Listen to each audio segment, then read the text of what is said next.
My husband had stents in February.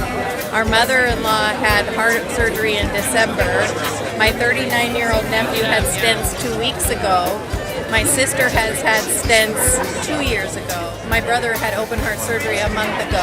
And so we want our little granddaughter to know about heart disease and prevention. So it's pretty important to us.